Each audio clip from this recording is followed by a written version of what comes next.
Hi there, I'm Michelle. I'm one of the teachers here at IELTS Advantage.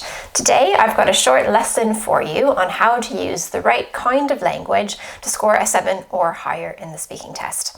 So we're not going to talk about this in any kind of general terms. We're actually going to focus on one particular word. That's it, one particular word. That's a great word if you want to get a 7 or higher. And the word is get. Yep, you heard me correctly. It is get. Now, you might be thinking, well, I already know this word. It's really easy. Like, miss, don't you know? I need a really high score in the speaking test, so this is going to be a waste of my time. And if you think that, then you probably don't understand exactly what idiomatic means. So in the band descriptors, for the vocabulary score, to get a 7, something you absolutely have to do is show the examiner that you know some idiomatic language. Idiomatic does not mean idioms. It's a really common misconception. Please don't use idioms. Please don't waste your time studying idioms. It will lead to mistakes and it will not increase your score. Idiomatic language simply means expressing things naturally the way a native speaker would say it. And native speakers use get all the time. So what we're going to do today is we're going to look at get. I'm going to show you some of the different meanings and uses of the word. Some you might know, some you might not. And then at the end, I'm going to give you a couple of ideas for how you can practice using get and other words like get so that you can show the examiner that you have idiomatic language and you can increase your speaking score. And then there'll be another little task at the end for you to complete, and it'll give you a chance to compare your answers with other students' answers as well. So let's take a look now, really in depth, at the word get. So now let's take a really close look at the word get. I've got 12 different meanings of the word here. I'm going to go through each one of them. And I'm going to give you some examples. But what I really want you to do is I want you to think about whether or not you were aware of this meaning of get. And then also, really importantly, whether or not you ever use it to express these particular ideas. So we'll start at the top here with obtain or buy. So let's say that in the morning, I have milk in my tea and I finish the milk. So now I'm at work and I'm going to come home. So I need to buy some milk on my way home. But I probably wouldn't say I need to buy some milk. What I would say is I need to get some milk. I need to get some milk on my way home. This is the most natural way of expressing this idea. So when you think about your own use of English, would you ever use get to express this kind of idea, or would you always use buy? I need to buy some milk. Or would you ever say, I need to get some milk? If you can use get instead of buy, use get instead of buy. Why? Because it's more idiomatic. Idiomatic language will increase your vocabulary score in the speaking test. Bring. Now, bring and get do have different meanings, but there is a meaning of bring that means get. So for example, let's say we went to the mall, right? We went to the mall, we went shopping, and it's raining outside. So I don't want to walk to the car from the mall because I'm going to get wet. So my husband is very nice. And what he would say to me is, wait here while I get the car. He would never say, wait here while I bring the car. That's what it means, but he would never say that. He would say, wait here while I get the car. Receive. So think about birthday presents, right? So how would you use get if you're talking about receiving a present? Well, you might say, I got a new phone for my birthday. Understand? This one, I think that everybody probably knows, right? So you could say to somebody, I don't know why you are laughing. I don't get the joke. I mean, I don't understand. I don't get it. I don't get it. I don't get the joke. So you can get a joke. You can also just get someone. I don't get you, right? I don't understand you. I don't get you. Teachers might ask this of their students. Do you get it? Do you understand it? So yes, get means understand, but I just told you a couple more examples that you might not have been aware of, like getting a joke, getting someone. So yes, there are 12 sort of meanings of get here, but there's lots of different ways to use it. Move somewhere. Move somewhere. Okay, let's say that mom is mom is downtown and she's got her kids and she's got some young kids with her, and one of the kids is starts running towards the busy road. Now, what is mom going to shout at the kid? Mom's going to shout, "Get back here," or "Get over here," which means to move. Move where? Next to mom. So you can move somewhere, but you can also move something somewhere. So let's say I'm coming home. I've done the grocery shopping. So my hands are full. I've got bags of groceries in both hands, and I come to my front door, and my keys are in my pocket or my keys are in my purse, and I can't get them because my hands are full. So if I have somebody with me, I might say, "Can you get my keys out of my bag?" So that's moving the keys, somewhere out of the bag. So can you get my keys out of the bag? So that's the moving something somewhere. You can also arrive somewhere.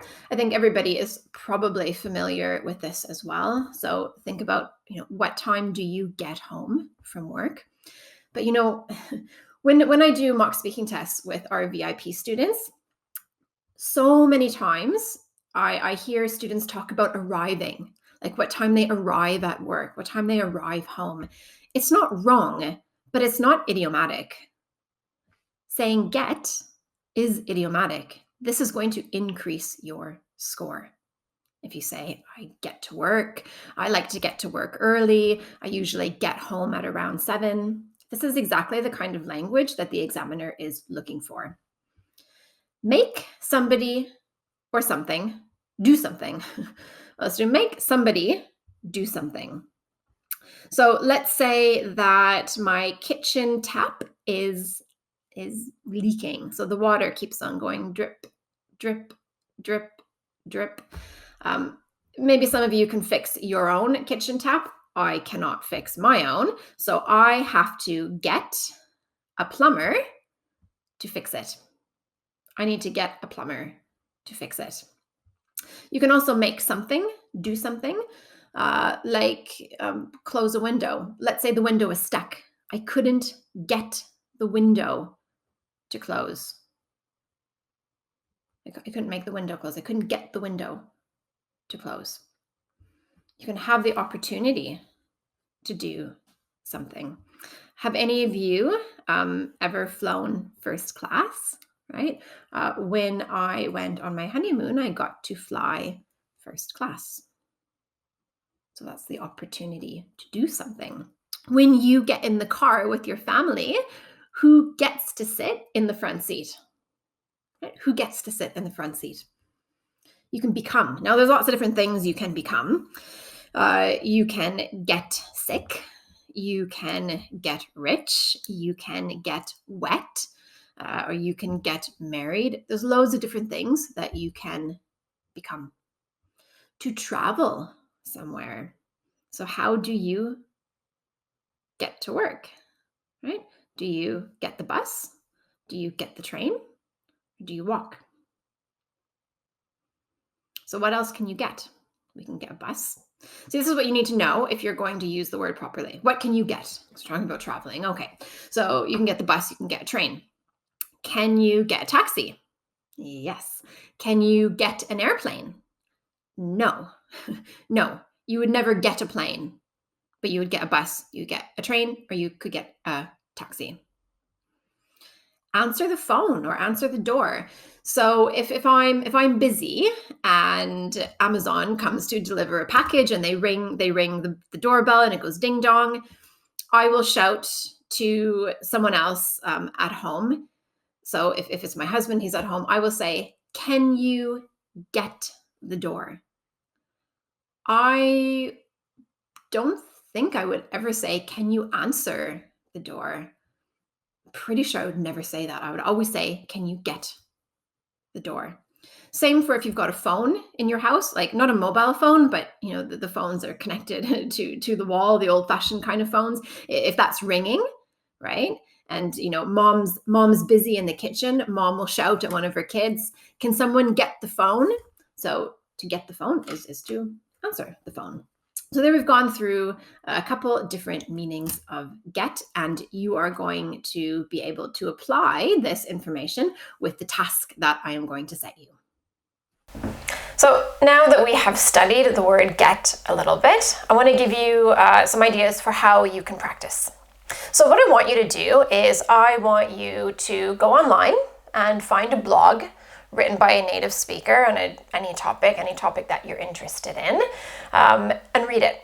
But the important thing is that you read something where the writer is using informal language. Then what I want you to do is I want you to get a piece of paper, or if you have a vocabulary notebook, use your vocabulary notebook and write down every time you see the writer use get, and think about what the writer means when they use get in that instance. And then when you're done, you can do the same thing for make and have and do. These are other de-lexical verbs. These verbs that have 10, 20 different meanings and uses. These words that show the examiner that you have some awareness of idiomatic language, which is exactly what the examiner is looking for. The mistake that most students make is they use, the word that you find if you think of a verb in your own language and you check the dictionary, right? And this is not actually the way native speakers speak. So do, make, have, get. These are great words if you are aiming for a band 7 or higher in the speaking test. So that's what you can do on your own, in a way that you can work on improving your vocabulary every single day by yourself. Now, here's what I want you to do now, and I want you to post your answers down below. I'm going to ask you 3 questions, and I just want you to give me a 1 or 2 sentence answer to both of them. And in each answer, I want you to use the word get. Okay?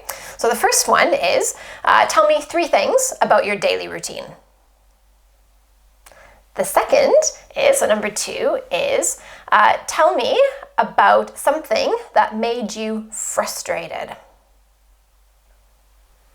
And number 3, tell me about one of your hopes for the future. So that's it, those 3 questions. Post your answers down below. Compare your answers with other students' answers. If you think another student made a mistake, that's great practice. If you can spot the mistake and you know how to fix it, you can of course give each other feedback as well in the comments. And it's a great way to help each other learn and help each other improve your vocabulary. Only nice comments though, guys. We're all trying to help each other here. So if you found this useful and you would like more help improving and increasing your IELTS scores, then remember to subscribe to our YouTube channel. Right, bye-bye.